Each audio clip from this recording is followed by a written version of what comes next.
Niyazi buradadır.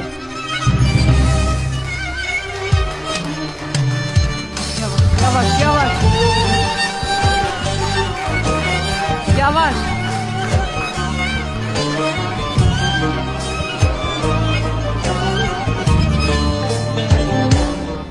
Dağ başında bir gün gibi boynu bükük.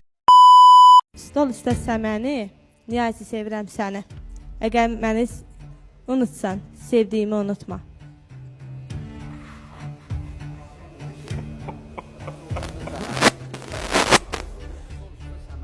Bir dənizlər qədər dərin, sahillər qədər sərin, sənin ən gözəl yerin, mənə baxan gözlərin. Arxda yerimə, arxa düşərsən, qızıl gülü iyləmə, eşqə düşərsən, yanındakı sevgilini gündə görərsən, unutma Gülxanın bayramı. Çox özündən deməm mənəm mən, şərkatının mənbəyiyəm mənəm mən. İşdi sənin sırağın, sənə göndərən də mənəm mən. İlahi nə gözəl yaratdı səni, məhəbbət xəstəsi eylədi məni, özün öz elində götür qələmi, qeyd elə sevirəm səni. Oturmuşsan daş üstə, saç döküb qaş üstə, Ramad Bey dedi şeir yaz, Güney dedi baş üstə. Nasıl günahlayım mənə? Ay qız. Ev verin mənə, şey verin mənə, həyat yoldaşı verin mənə, uşaq verin. Belə danışıqla sən arzularına çatmayacaqsan. Sən arzularına çatmayacaqsan.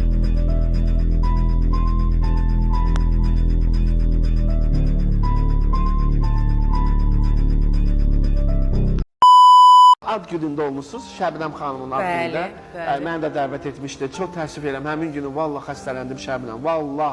Uşaqlar bax şahidlərimdir mənim. Orada 400 Özümü adam çox vardı. pis- Elə gəlməsəydin də olar. Ha. Nəysə. Mən səni təmsilçin kimi Ay getmişdim. sağ ol, qurban olaram.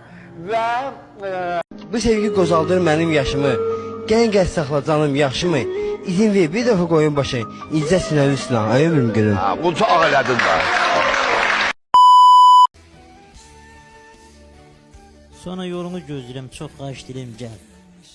Mən səndən xoşum gəlir. İstəyirəm səni. Sevirəm. Ərinə itayət Allaha ibadət deməkdir. Ailəmin qulluğundayam, həyat yoldaşıma qurban olum, qabağına qaçıram da qaçacam da. Məni o özü hərbiçidir, məni hərbiçi kimi böyüdüb. İsa, yoldaşım məni hərbiçi kimi yetişdirib. Bir əskər kimi, mən onun əskəriyəm, o mənim komandirimdir. Bəli. Yəni bunu mütləq mən deməliyəm. Niyə mən gizlədim ki, nə etdiyimi deməməliyəm? Mən həyat yoldaşımın əskəriyəm. Komandir. Bəli. Yoldaşım nəfəs alırsa mən də alıram. O almışsa mən də alıram, istəmirəm. Mənim evimin Allahı mənim həyat yoldaşımdır. Həyat yoldaşım. Onun sözü dediyi söz keçməlidir. Necə yəni? Arvad kimdir ki, kişinin qabağında desə, yox mən deyəndir. O ola bilməz. Belə bir şey yoxdur Azərbaycan mentalitetində. Mən heç sevmirəm o sözü. Hərdən deyiləri qadının hüquqları. Qadının, bu mənim öz subyektiv fikrimdir. 2 dənə hüququ var. Bir əxlaqını qorumaq, bir də uşaqların yetişib gözəl tərbiyə vermək.